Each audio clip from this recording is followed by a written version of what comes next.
Okay. Thank you very much, Mark. So help yourself to coffee, but we're going to go straight to our discussant, who I'm just going to introduce in 1 second. I want to clear some space for his notes.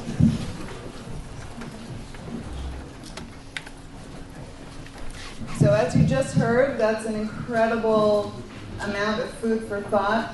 And luckily, since Mark told us right at the beginning that he's still trying to wrap our minds around it, none of us have to feel insecure in any way that we're wrapping our minds around it.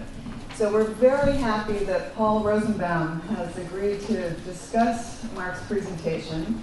Paul Rosenbaum is a psychiatrist and a psychoanalyst. He has his specialty in child and adolescent psychoanalysis, and he received his MD from the Albert Einstein College of Medicine at Yeshiva.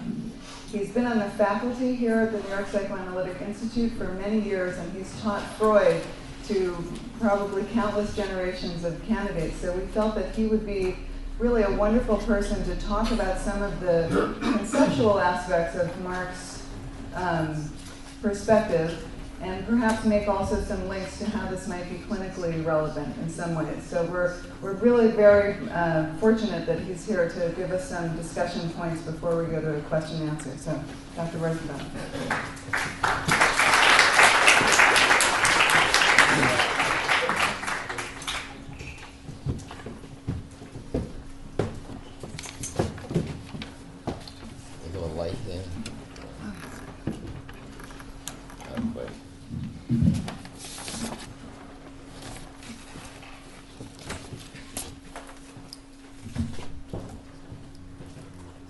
I have to tell you that I was very reluctant to accept this assignment. I had emailed to me the remark that Mark had made at the Congress that he mentioned entitled Minding the Body. And in those remarks, he sketched in his basic thesis, but there was still a lot that was left unsaid. So I look forward to his filling in many of the details, which he did today, but felt that I really couldn't comment because the remarks at that Congress were not filled out. And I am really happy that I had not had a chance to hear the entire presentation, because had I heard it, I would never have agreed. The extent of my discomfort can be gauged by a dream I had about a week ago. In the dream, a new patient comes to my office, and I could not understand what he was saying. I was so confused that I didn't think that I would be able to work with him. Then the patient somehow split into two people who spoke to me and to each other. The splitting was a special ability that this patient had. At the end of the session, the two bodies were reunited, and I thought that this ability of the patient to split himself into two bodies was really interesting, and that maybe I should see him again. And I must say, the splitting into two bodies reminds me, and you see what you think, of Dr. Jekyll and Mr. Hyde. Of course, splitting the person into two bodies is just what Mark is talking about. Now, I'm taking this from the comments that I heard, and they don't quite jive with what he said today, but he used such terms as internal, vegetative, autonomic, visceral, and jellyfish. The second body is characterized as external and musculoskeletal. Each of these bodies, I gather, has mental representation. The visceral body achieves mental awareness in the form of affective states, which are indications of pleasure or unpleasure, quote, elaborated, and the quote is from the remarks I heard, at the higher levels of limbic structures into complex behavioral stereotype, instinctual patterns of behavior, constituting basic tools needed for survival and reproduction. Anatomically, he located the system in the extended reticulothalamic activating system. It is conscious. And in a startling suggestion, at least I thought it was startling, he equated it with the id of psychoanalytic theory. The second system, the musculoskeletal one, which composes the person's external being and appearance, is equated with Freud's ego. Mark here refers to Freud's famous dictum that the ego is first and foremost a body ego. While the visceral system is hardwired, primordial, and elemental, the second system is malleable and subject to change by a variety of influence. He equates this system with Freud's ego and says that it is unconscious. Of course, I had many questions about these two systems, and a lot of them have been answered today, but I cannot claim that I am so on top of the neurology that I followed all of it. But here's some of the questions. On what basis was he setting up this dichotomy? Why does he refer to the two systems as bodies? What is meant by visceral? Why is the id the receptor of indications of pleasure and unpleasure rather than the ego? Of the many meanings of the term ego in Freud, why does he pick the one he does? What role do other areas of the brain play in the functioning of the ego and the id? And I think Mark has addressed that.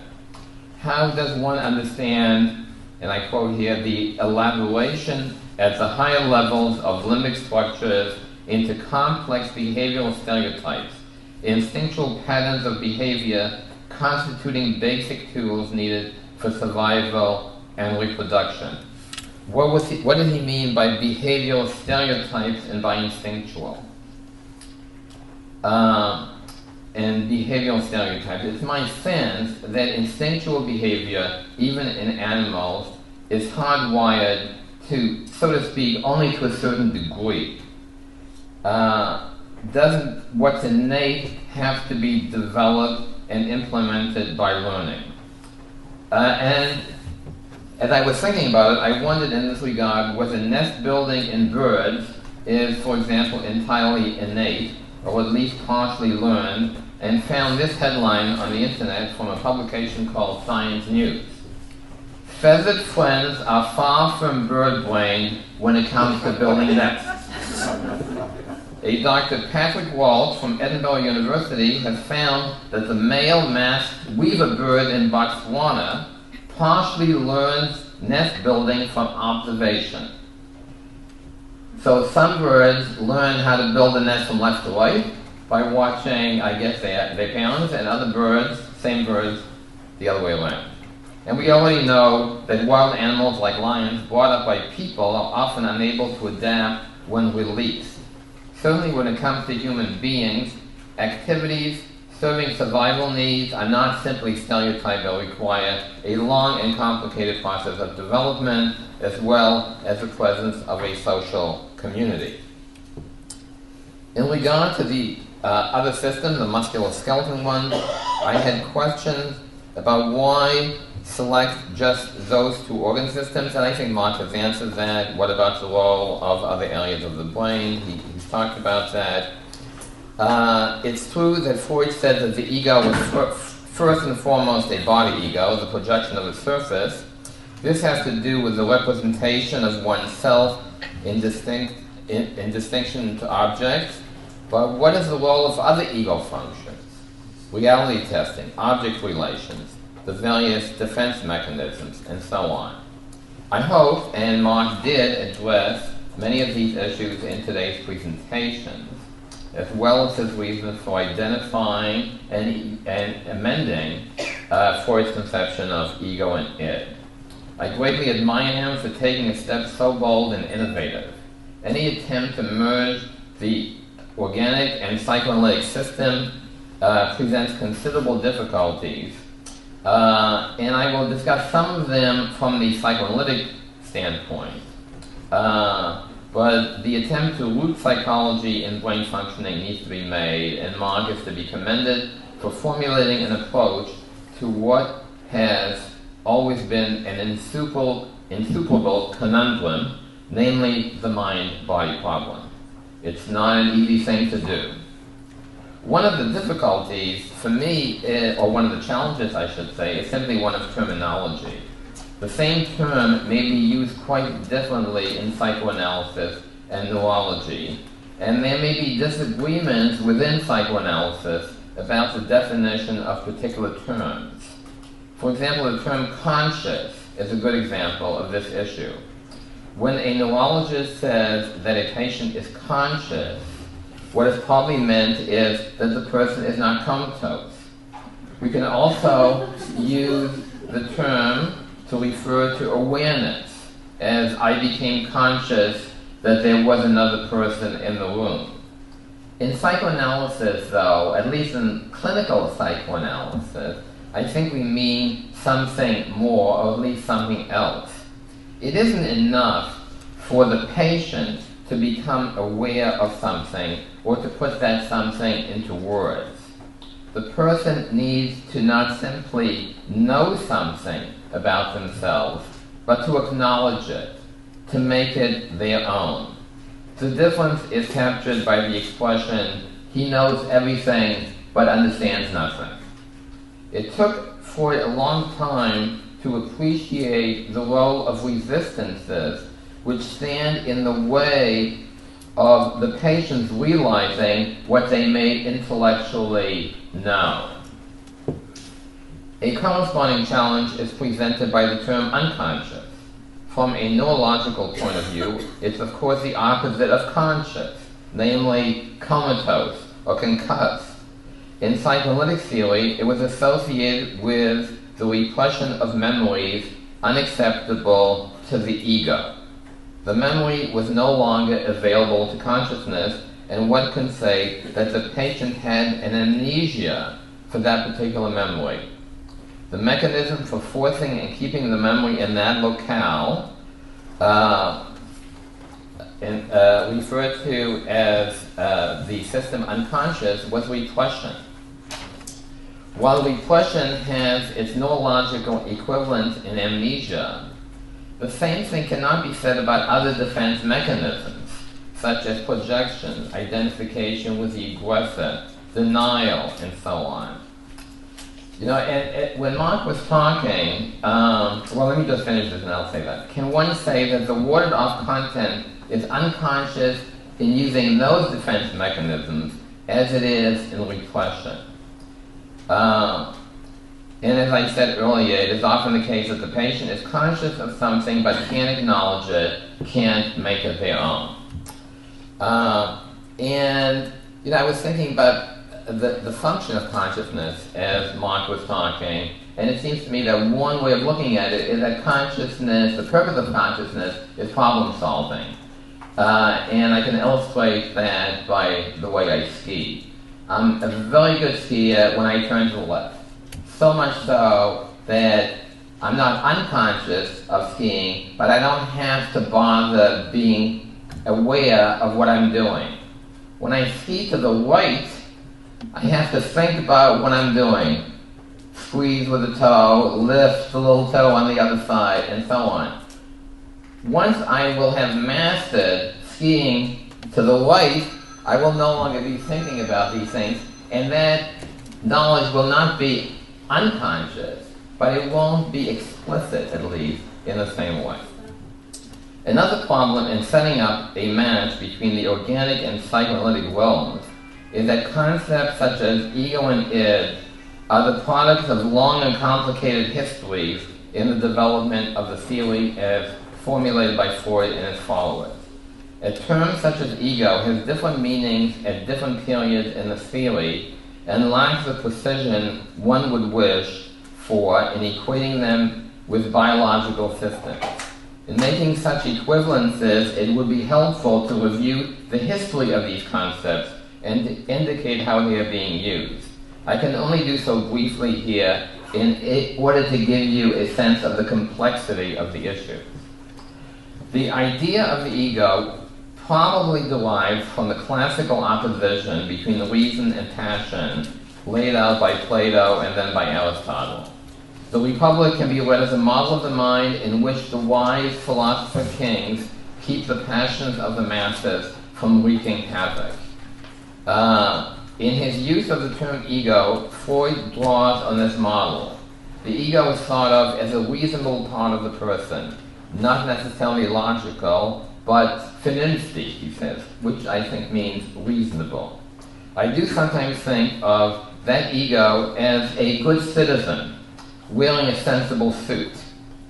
Unfortunately, the good burgher is beset by desires and realities that don't accord with his well-ordered existence.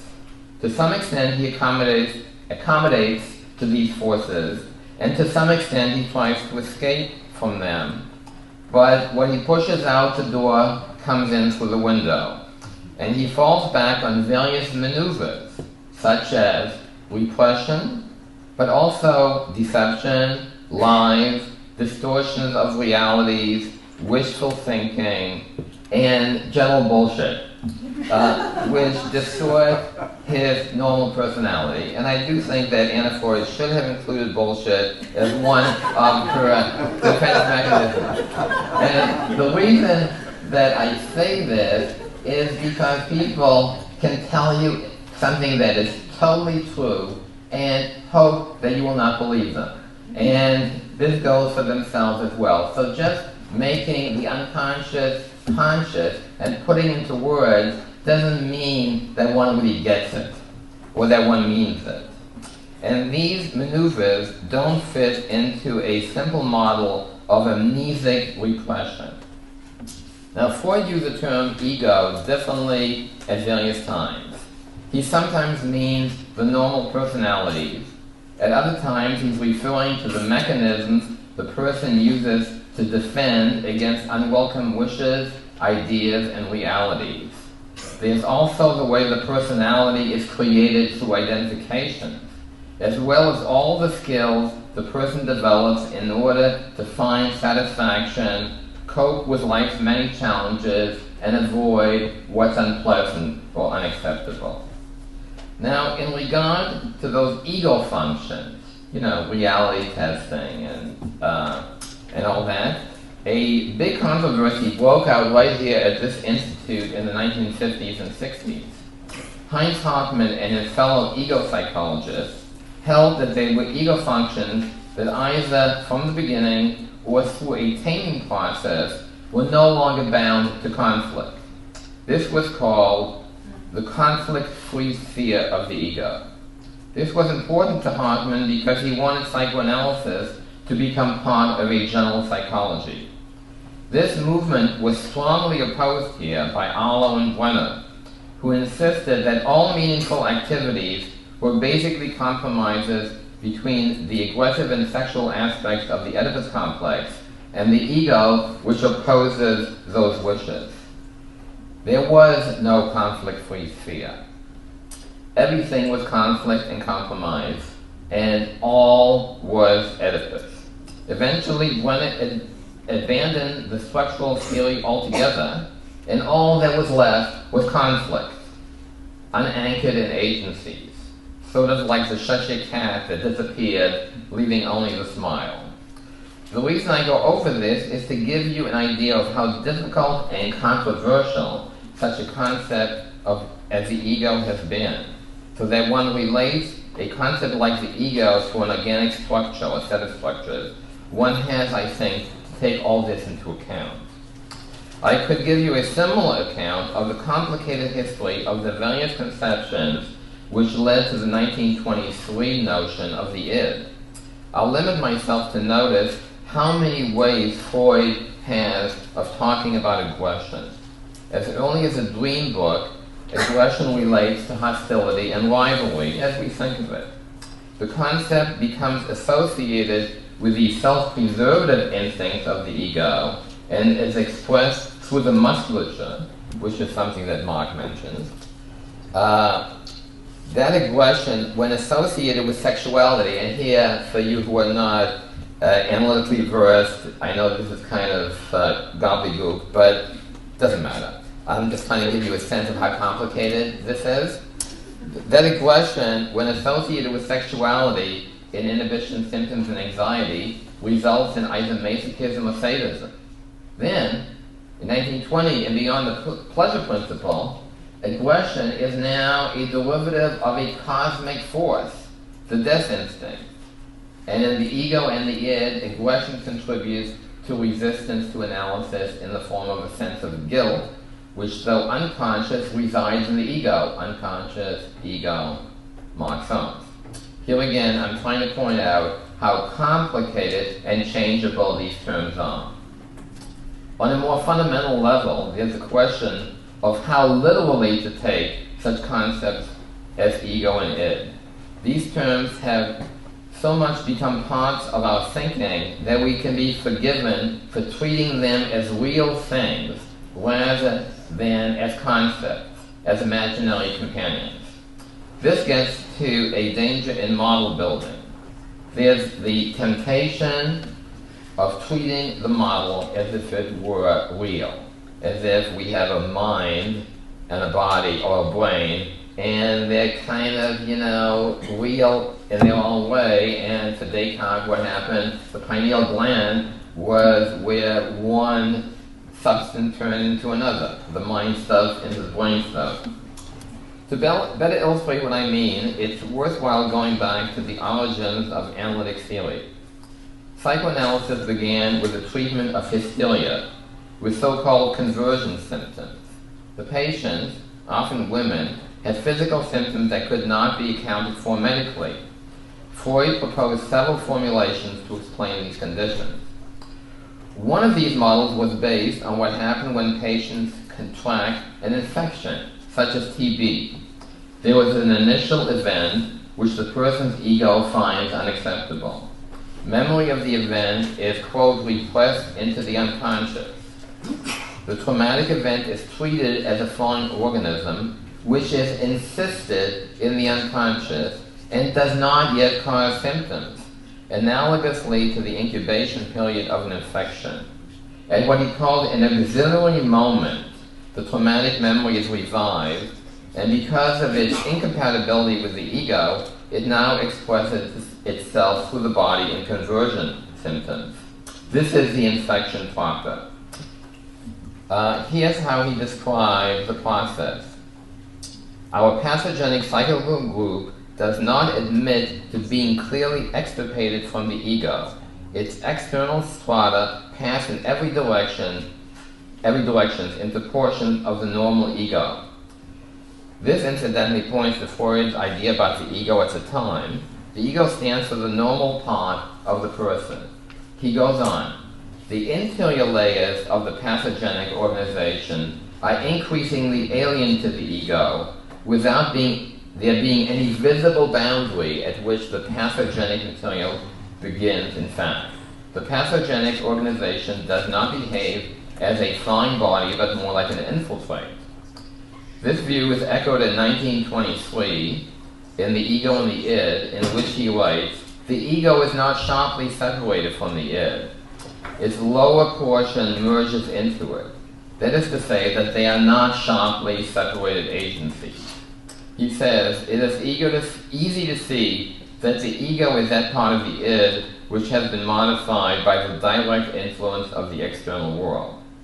I think that these statements need to be taken into account when relating ego and id to different areas of the brain or body. Ego and id are not considered to be as sharply differentiated or clearly marked as conscious and unconscious as one might think.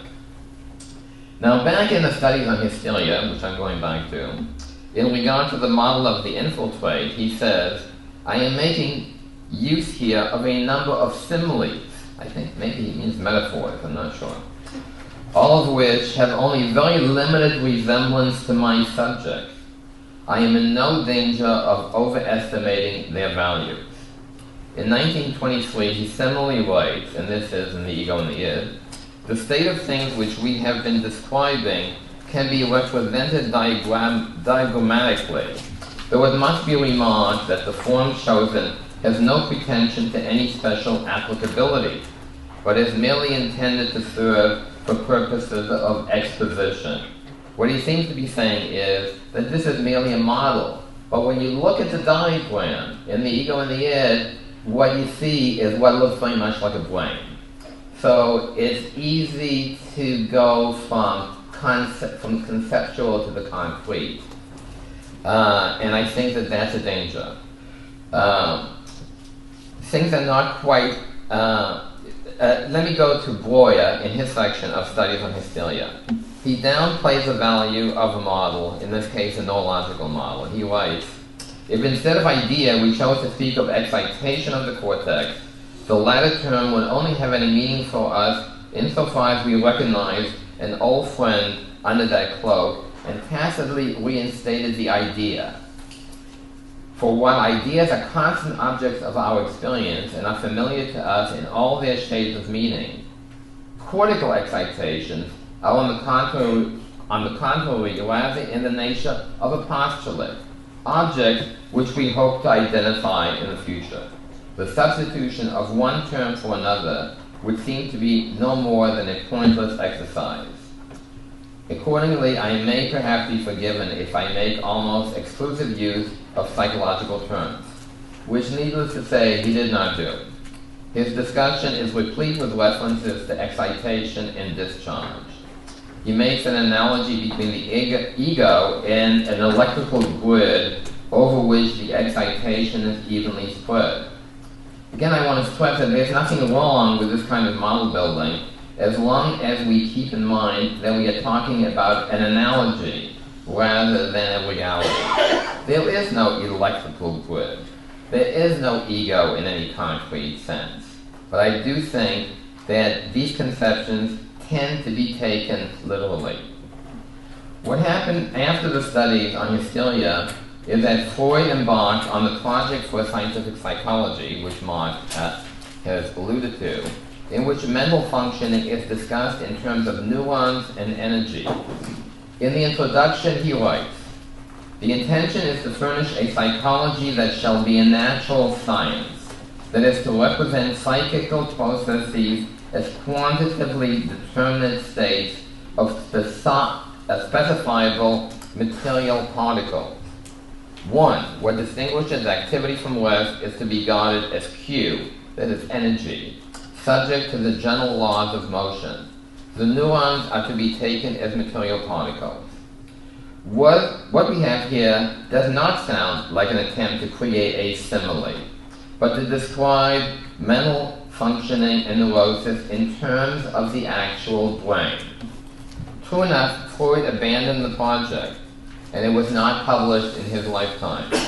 But in Chapter 7 of the Interpretation of Dreams, he literally transcribes the neuronal systems, such as the omega neurons which were on the screen, into the systems of the topographic theory, so that the agencies of the topographic theory appear to be real material structures and not ways of denoting a set of functions.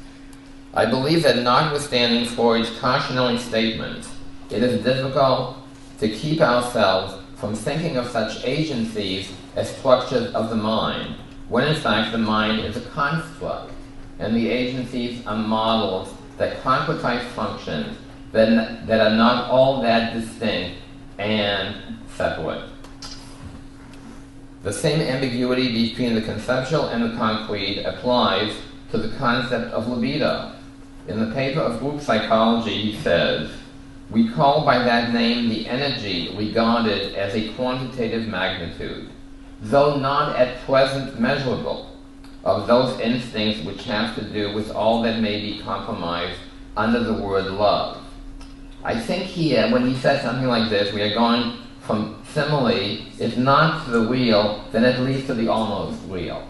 And what this allows him to do when he uses the concept of libido is to say this, that libido flows from one erogenous zone to another, from the mouth to the anus, and then to the sexual organs, and thereby equate infantile pleasure, let's say, in sucking, with sexual activity that comes later on. But it seems to me that that image glosses over something, which is that for an infant, sensual sucking is not sexual. It only becomes sexual at a point when sexuality becomes something that one is aware of. It is sensual, and sensuality is part of sexuality, but it should not be equated with sexuality. It's like in the Garden of Eden. There's a difference between the innocence of Adam and Eve before they bite into the apple from the tree of knowledge. Once you've bitten into the apple, you have sexuality. And before you have bitten into the apple, you may have sensuality, but it's not the same thing. So these are some of the thoughts that occurred to me in respect to Mark's presentation. And as I say, I cannot say I understood it all, but I know he's doing something very important. All our thoughts and feelings occur in the brain. We cover our ignorance of the way the brain functions at the psychological level by invoking the concept of the mind. It is vital to our psychological functioning that our psychological functioning be explained in terms of brain activity. What I have tried to do is to point out some of the difficulties and challenges in relating psychoanalytic terms and concepts to brain functioning, but the effort is to be applauded and the work must continue. Thank you.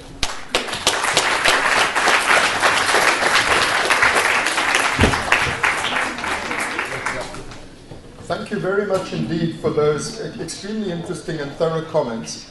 I will be very brief in my response, just so that we can have our usual, we usually end at 12:30, so that means we have half an hour, and I'm sure many people have questions.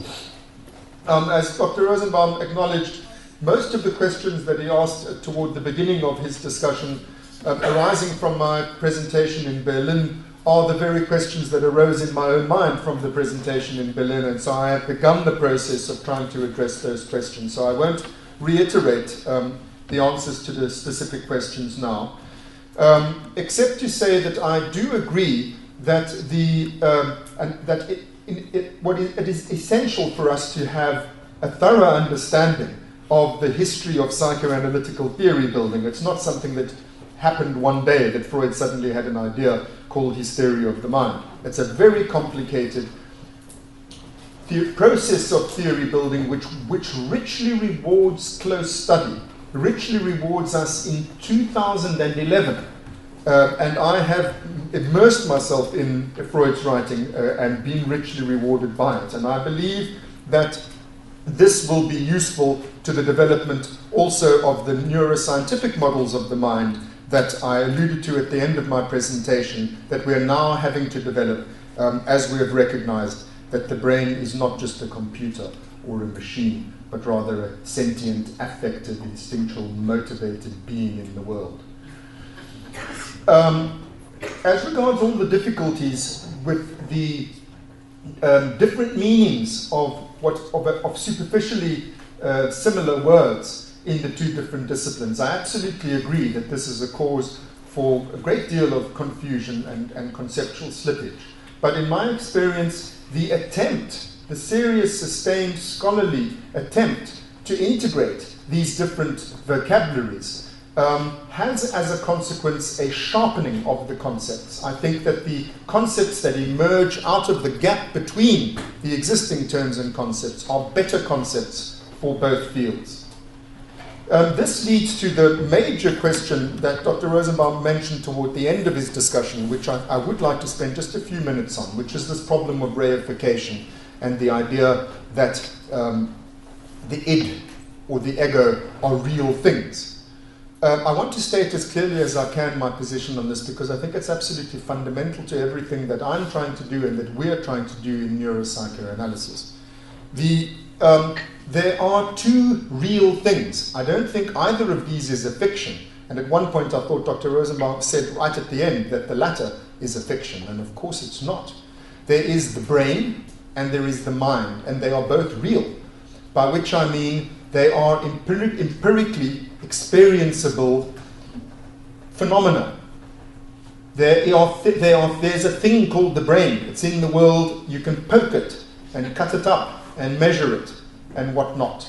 But there is also a thing in the world called your feelings and your memories as they come to mind, and your desires, and so on. These things, although registered in a different perceptual modality, as it were, are no less real than the things we perceive with our eyes and our ears.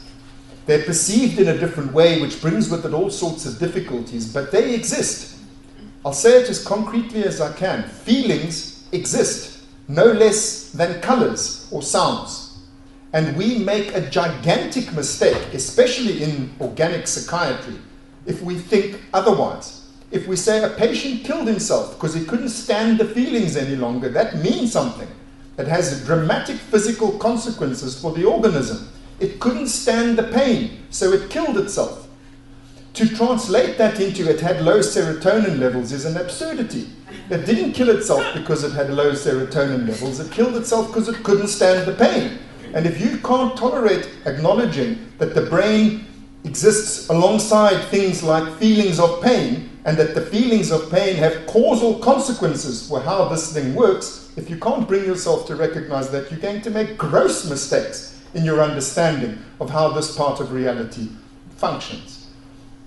The point of it is that this part of reality that I'm talking about is the space between the perceptions of feelings and other states of mind, conscious states of mind, and on the other hand, our conscious exteroceptive perceptions of an organ called the brain. The organ called the brain that we see with our eyes is the same thing as the feeling states that we experience in our interoceptive awareness. These are two different observational perspectives on the same part of nature. I'll say it again. Looking at it from the outside, it's an object. Being it from the inside, it's a subject, but it's the same thing. They're not two Mark Solmses. The one in the mirror is the same one as me. It's just that we have two different perceptions of it, or at least I do, and each of you have two different perceptions of your own mental apparatus, which is the underlying abstraction. It's theory that makes the connection between these different perceptual data. That's the nub of the matter. So what we're trying to do in neuropsychoanalysis is build a better theory of how this underlying thing that we have to infer from the different data of perception and the different registers available to us, and please God, let's use all the registers available to us because it's a bloody hard job. This is what we're trying to do, build a better theory. The theory is about the underlying apparatus, that is to say the laws governing this part of nature. It's no different in essence from the difference between a flash of lightning and a clap of thunder. These are two different ways of perceiving an underlying geoelectrical thing about which we have a theory. Hope that's clear. I do believe that, I'll close with this because I know there will be lots of questions. I do believe that it is of enormous benefit to both disciplines if we do that. I hope I'm not the only one who sees this out of the material that I've covered today. I think that there's a great deal to be gained by continuing the theory building that Freud started in our own discipline of psychoanalysis, where we apply that theory to the treatment of functional disorders. There's a great deal to be gained by us in being able to locate our concepts on the second perceptual surface so that we can study them using all of the tools that neuroscience now does have, because cortical excitations are no longer mere propositions. You know, we now actually can see them with the tools that we've got. So we now have enormous opportunities to improve our psychoanalytical model of the mind and apply it clinically, those improved models. But likewise, and this is the point I will close with, I think that it's clear from the material that I covered that psychoanalysis, psychoanalytical theory has an enormous amount to offer behavioral neuroscience at this point in its development, as it's starting to grapple with the realization, as I've said more than once today, that the brain is not a mere computer or machine of any kind, that it's not merely a black box for the emitting of behavior, that it has internal states and that these internal states have consequences, feelings and instincts primary among them. I think that our theories have a great deal to offer neuroscience at this point in its history. Thank you again, Dr. Rosenbaum, for those very enlightening comments. We'll have some questions now. So, Heather Burnley, While I agree with many things that you've said, I do want to voice my skepticism on the very affective-centric view of consciousness that you've taken. And my argument would be that you can have consciousness or awareness, let's say a subjective experience, let's just say simply experiencing the color red, whether it's internally generated or externally generated, without necessarily having affect attached to it. I think that you can also, I agree that you don't need the cortex for consciousness, as you can see from the 8 callosal children, but that also you don't need the amygdala for consciousness. You can have certain lesions which can knock out affect, I wouldn't say completely, but quite, a bilateral amygdala lesion, you still have awareness of, let's say, the color red. So I would argue that emotions are, you're conscious, you feel them, but they are a particular aspect of consciousness, but you can have other things like perceptions that, yes, emotion does color them, but without emotion, you would still have awareness. And while these midline brain structures are very important for the brain to be awake, sort of the powerhouse of the station, of the power station of the brain, without it, you're not conscious at all. But let's assume everything is up and running. Then the content of consciousness, what you actually are aware of once the brain is fully awake, does not necessarily have to be related to affect.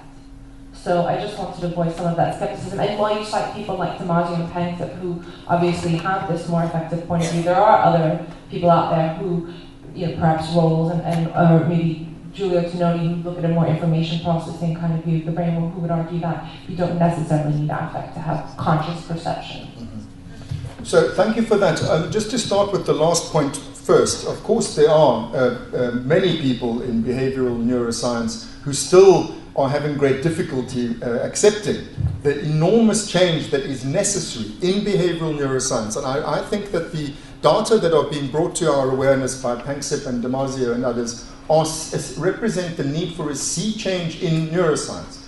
I think that, therefore, pointing to the fact that some people haven't yet got it and that they're still clinging to an information processing, purely cognitive point of view is no evidence to the contrary. But to turn to the substantive points that you make, I think that we need to think of it like this. It's 2 levels. On the one level, the sort of everyday experience level that you're talking of, when you say, well, I can perceive the color red without having any feeling about it. I mean, I might have a feeling about it, but I might not, is the one matter. And then there's the other matter of the underlying mechanisms which generate such things. The underlying mechanisms and the laws governing them are the things I was talking about. Then there are the sort of phenotypes, and including the experiential phenotypes of everyday experience, which instantiate them. I agree with you as regards the experiential phenotypes. Indeed, yes, I can have a perception of the color red without any feeling about it. I also can have perceptions of the color red with a great deal of feeling about it. The fact that the affect is transformed into a purely cognitive modality in the former of those 2 examples doesn't negate the fact that how consciousness is generated is the transformation of an affective stuff into a cognitive information processing stuff. That takes us down to the lower level of the laws governing the structure and the functioning of the apparatus. And there I think the observation that you cannot, you lesion those deep affect generating structures and all the lights go off cognitively. And it never happens the other way around, is the sort of evidence that requires, and it's only some, I mean, that's just the crux of it. But there's layers upon layers of evidence for the view now. This is what Panksepp and Damasio are bringing to our attention, that I think it's very difficult for us to take on board. It's very difficult for us in psychoanalysis, as I'll just hopefully illustrate, for us to take it on board. But I think that the evidence is compelling, that there's a background state of consciousness which is generated in those deep brain structures which are evolutionarily ancient and which are affective in terms of the behaviors and the types of consciousness that they generate. And that the surface cognitions are dependent upon those. Thanks. And I'm not surprised you thought that, Ella. And if the questioners can say their name. You said there's a brain state and there's a mind state. So the question arises, what is the relationship? Are you saying basically that this is a reductive identity? Brain states are not reduced to, but are anatomic states, And are you saying is there a psychophysical parallelism, or are you saying that there's something like it's a complementary relationship, as the Copenhagen interpretation of quantum mechanics said, well, we have the wave, we have the particle, they're completely different, but look, in one situation they're one way, and in another situation they're another way. One other just thing to go on, in 1935, an American doctor wrote Freud a letter telling him, I found experimental evidence for your theory. And Freud, very politely, in effect, sent him back a note saying, I'm really not that interested in the science, which wouldn't make any difference. So, what do you think Freud would have said about your presentation today? I think, just to be very brief about the first part of your question, the model that, this philosophical position that I'm taking, and which incidentally Freud took from 1900 onwards. He kind of did it a little bit, as we all do when we're young, and then he got it.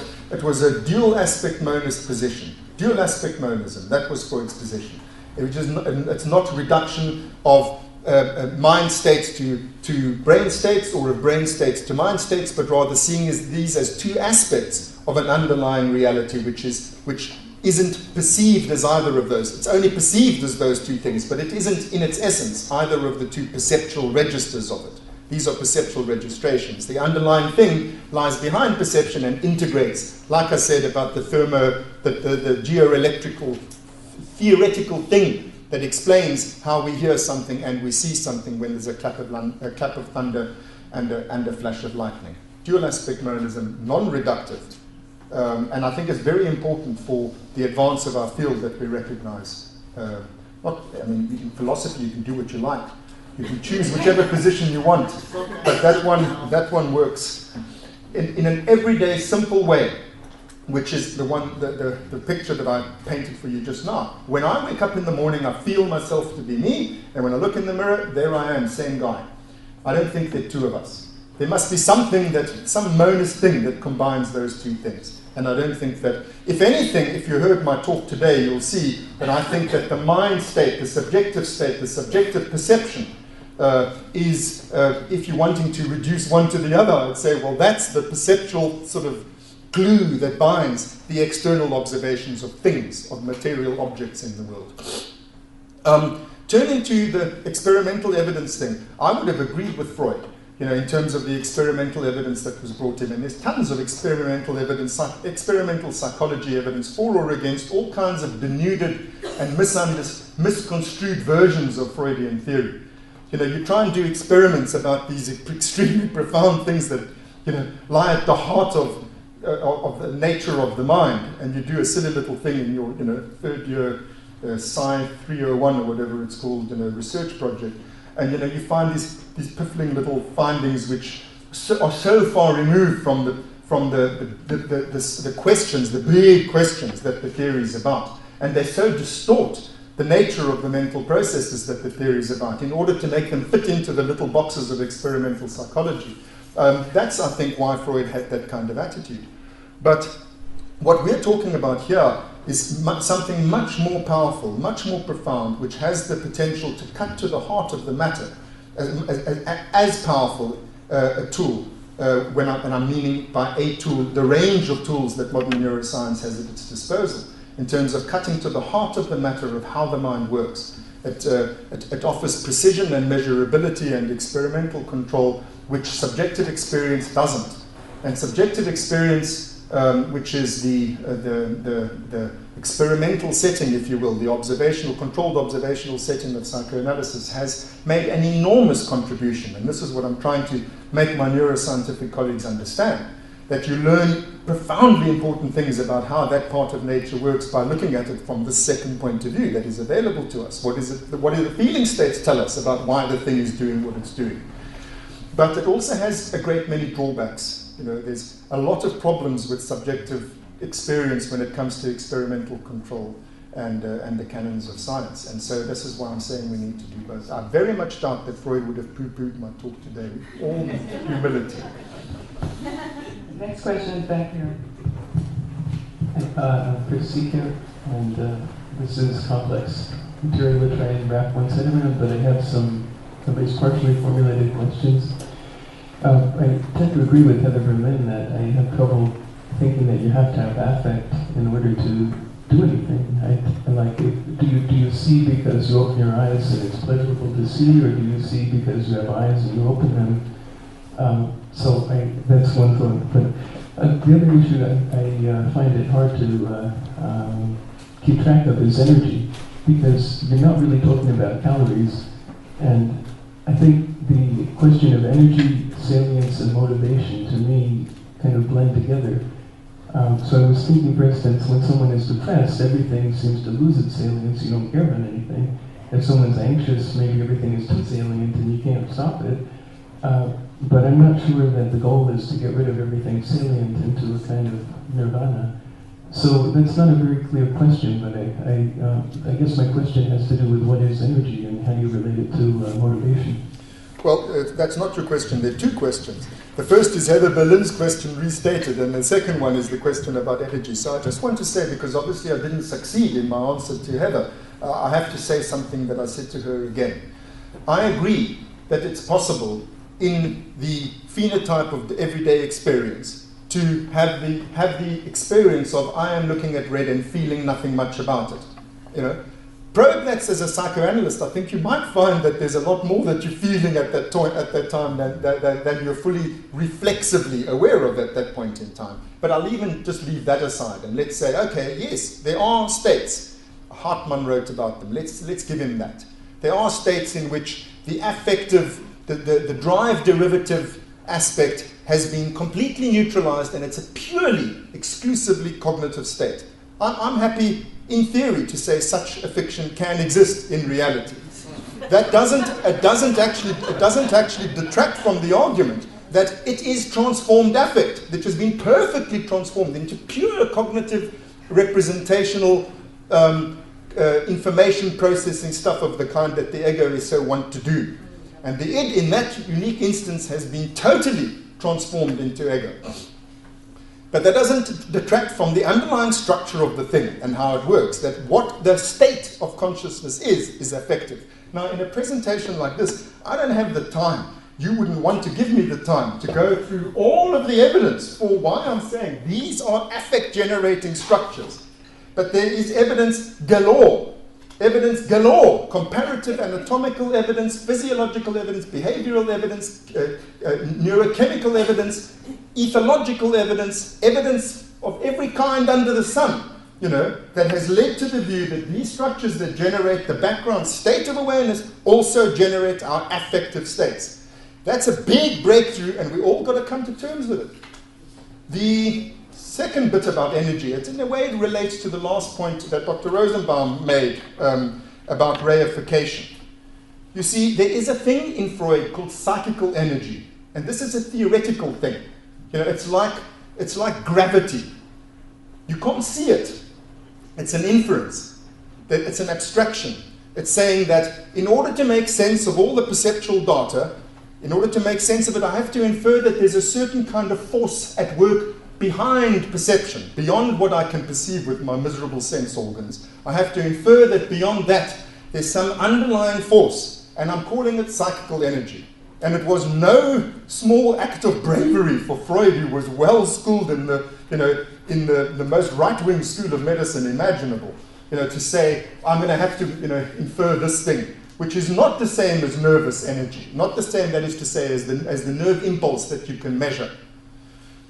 So the ontological level of a thing like psychical energy is noumenal, if you will. It's beyond the phenomenal surface. It's an inference that you have to make in order to make sense of the phenomenal surface. On the phenomenal surface, of which we have two, that's what this whole talk's about. We have two. On one of them, the psychical energies are felt. They're felt as Freud speaks of the sort of relative strength of a feeling. And it's a very wishy-washy thing, which just comes back to my point about experimental control. But in the register of affectivity, there is a dimension, of more or less. And this is the way we can perceive this underlying inferred force called psychical energy. Then there's another way that we can perceive it, which has to do with all of the beautiful tools that we have in neuroscience today for measuring quantitatively, precisely, You know, the energies that we're talking about here, when we're talking about the things that are happening in the brain as the result of the activating systems that I've been talking about.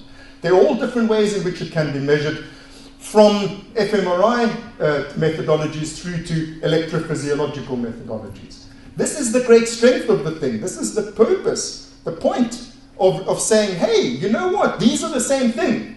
You know, these things that are so difficult and impossible for us to measure on the surface of our feelings subjectivity, if they are theoretically referring to the same underlying entity as these things, which are the physiological and chemical products of these sensorincephalic structures, then we really have opportunities galore for being able to study this stuff using these methods. That's what neuropsychoanalysis is all about.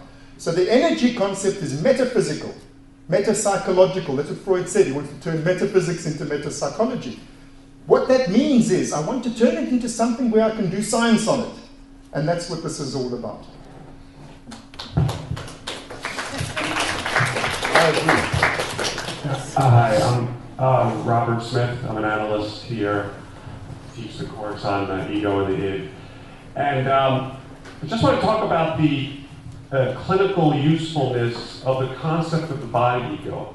In the way I practice, it has to do with fantasies that people have about themselves and their body. For example, my genitals are disgusting, or I'm a little boy who can't compete with a grown man.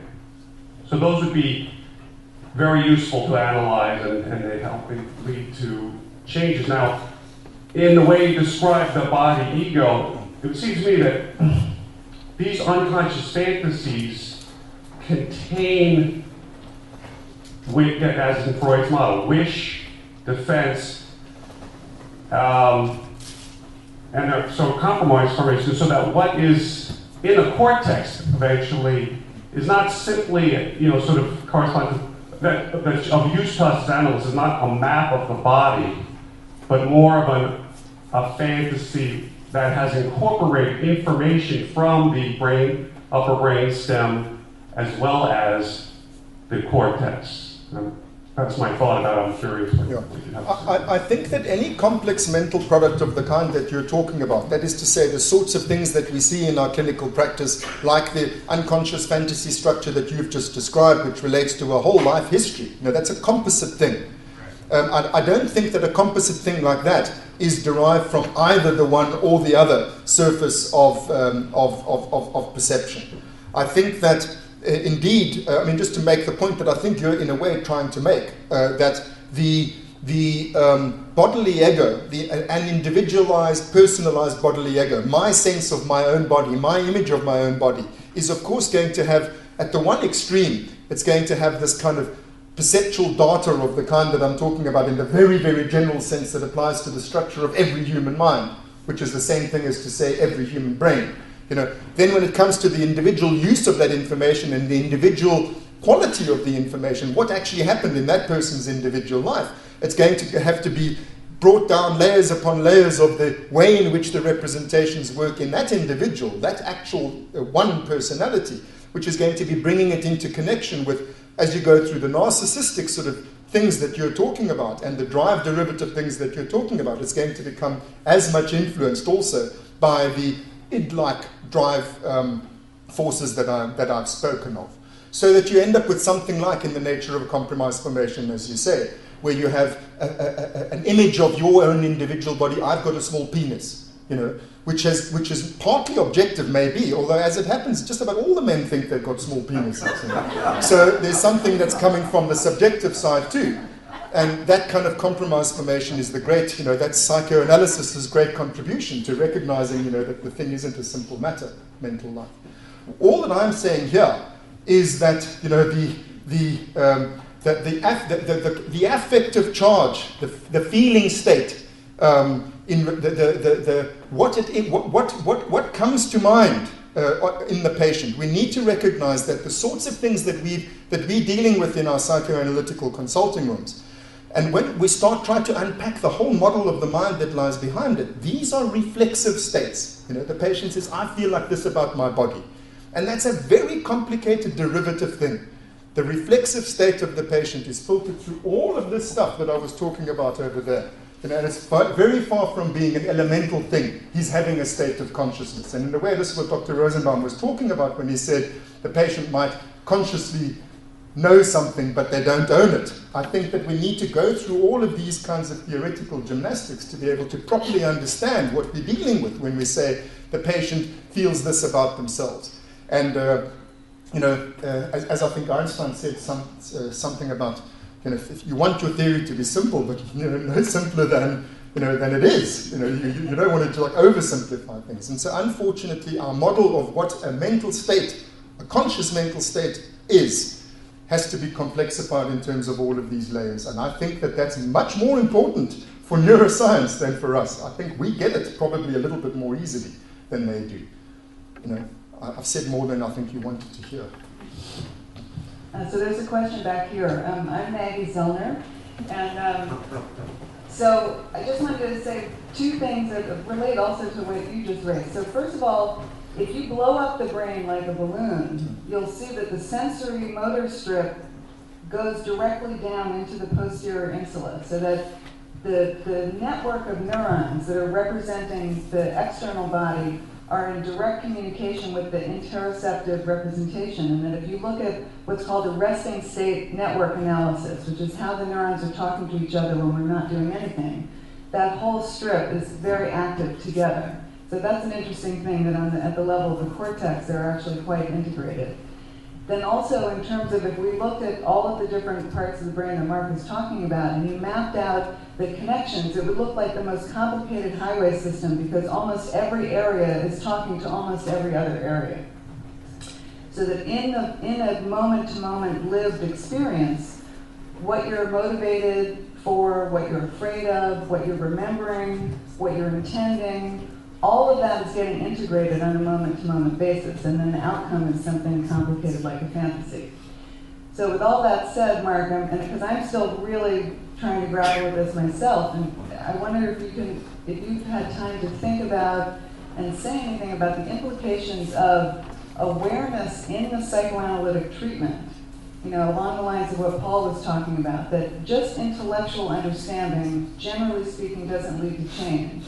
But the kind of awareness that integrates the experiencing ego with the observing ego sometimes does lead to change. So can you say anything about, from your point of view of flipping now, the ego and the id in terms of primary consciousness, what would you say, and I know that's a huge question, just a little bit about the mechanisms of awareness in psychoanalytic treatment. I'm very much aware of the time, and I know that there are other people who want to ask questions, and I can talk to you at length because I know you so well. So I'm going to give you the smallest answer, and we can talk about it another time. But I would answer you in this kind of abstruse way. I think that reflexive self-awareness, that is to say declarative I'm speaking about conscious states now, reflexive consciousness, declarative consciousness, episodic memory, which is the same thing in the extended consciousness sphere, that the self that is represented there, I think that we need to unpack to what extent we're talking about an affective presence in that self, in that sense of self. The episodic memory, for example, the difference between an episodic and an implicit memory, as Dr. Rosenbaum was talking about when he skis, he's got lots of episodic memories of himself saying, shit, nearly died there, woo, looked like a fool there, and so on. The feeling aspects of what episodic memory actually is, until it gets turned into, I know how to ski, you don't need to remember all those lessons and all those humiliations and so on. The transformation of the nature of the thinking agent from the one type of remembering to the other, from an episodic type of memory to an associative implicit type of memory, a procedural type of memory. That sort of transition, I think the same thing occurs also in the perceptual sphere, also in the sphere of having thoughts, and that we need to unpack all of that. It's too long a conversation to be able to have now, but it's got to do with that, the affective presence in the different cognitive representational modes.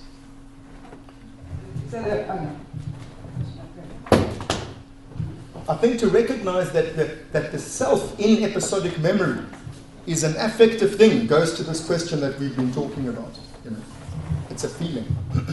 Thank you, Mark. I think we are incredibly privileged to have heard this again. This is the first comment I wanted to say. The second comment is, you started so beautifully sort of explaining the interoceptive body and then the exteroceptive body as constructed in obviously each person's development. So kind of, I was hoping that your third point would be about really in development what brings them together, and then in the cognitive mind allows them to feel separate. And you did mention the prefrontal cortex, the Galeza data. But, you know, of course, the prefrontal cortex we know develops spontaneously in the baby through time, but not really, you know, unless the other does something to tell you that I think, as your mother, as your father, as whatever, this is what your internal body right now needs, and therefore I'm going to map this upon your sensory body, and eventually also show you how to move and how to speak about it. Then you do not have a unification of your interoceptive with your exteroceptive. And even more importantly, you don't have the other, the social body, that is another objective body, but from the outside. And I think that is what makes you always, yes, recognize yourself in the mirror, but always a bit uncomfortable. Mm-hmm. Well, that's very important. I mean, you know, just in case any of you are mistaken, that's not a psychoanalyst speaking, that's a neuroscientist. And you see what we're doing. You know, we're making them think such complicated thoughts because we're teaching them how complicated the mind is. You know? So, you know, I think that, and I agree with you completely, and I think that that the sort of thing you're saying now is the sort of complexity that has to be brought to bear on an understanding of the developmental chronologies of the sorts of mental phenomena that you're talking about. I would only add this, which I think in your politeness you haven't made explicit. I will make it explicit. What you're pointing to is the fact that the whole of the dimension of the mind that Freud theorized under the heading of superego, that is to say an internalized other in the mind, you know, recognized as other in the mind and indeed as a foreign body in the mind, that this and all of the social neuroscience that you're alluding to, I think that that's a big gap in what I presented today. It's a whole blank area in what I've sketched out, and it needs thinking through. And I think that the things that you've said are the sorts of starting points that we have for beginning to think through what do we mean by superego in relation to these different varieties of representation within the ego, in relation to internal and external. It's a very different type of external. So the internalization of the other mind. Yeah.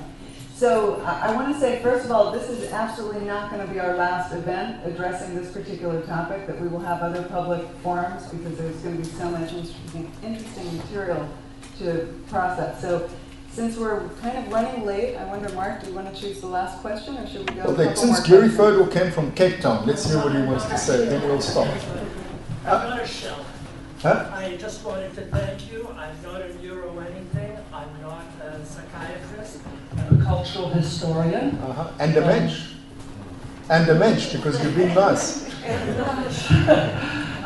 I just wanted to call your attention to an amusing Freudian slip that was made in a one of the projections. The neuro whatever says to the patient, quote, I know better than you know yourself, as opposed to I know you better than you know yourself, which I found very amusing.